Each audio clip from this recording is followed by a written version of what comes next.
Vostè es fa la pregunta, no parlen dels comerços que obren. Li torno la pregunta, vostè no parla dels comerços que tanquen. Ha posat l'exemple del carrer de Sant Agustí. No cal que vagi tan lluny. Passegi per la Rambla, amunt i avall, i veurà que les coses no van bé. Surti a Igualada un dia cada dia a les 6, a les 7 de la tarda i veurà que les coses no vagin bé. He estat a Vilanova i la Geltrú, he estat a Vilafranca, Granollers, altres ciutats mitjanes d'aquest país i el bullici comercial, l'ambient comercial és absolutament diferent. Per què? Perquè hi ha uns governs que planifiquen, que transformen la ciutat i que la doten de nova energia.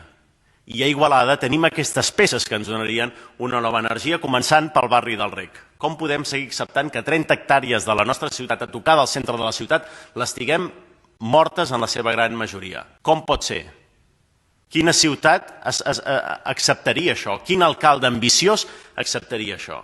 Vostè per no tocar res, doncs no toca res, però quan no toca res, al final tot acaba apagant-se, tot acaba anant a menys, i és el que està passant.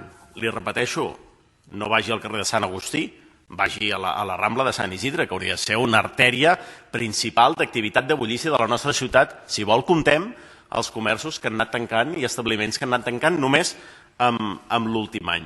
Per tant, siguem conscients d'això, perquè si no som conscients d'allò que va malament, és impossible millorar. Si vostè es tanca al seu despatx en què tot va molt bé i es tira floretes i es posa medalles, doncs vostè serà molt feliç, però la resta de la ciutat s'anirà pagant i vostè no farà res per evitar-ho, perquè vostè seguirà pensant-se que tot va molt i molt bé. Doncs aquesta sensació li trasllado que la té molta gent i la tenim no amb orgull de dir mira que malament això desgastarà el govern, no. La tenim amb preocupació per mirar de veure com això ho podem revertir, podem ser una ciutat viva, una ciutat comercial, una ciutat amb activitat tots els dies de la setmana i no només els dissabtes a la tarda. Perquè som inconformistes i perquè creiem en aquesta ciutat, en el potencial de la gent d'aquesta ciutat i en què les coses poden anar molt millor del que estan en aquests moments.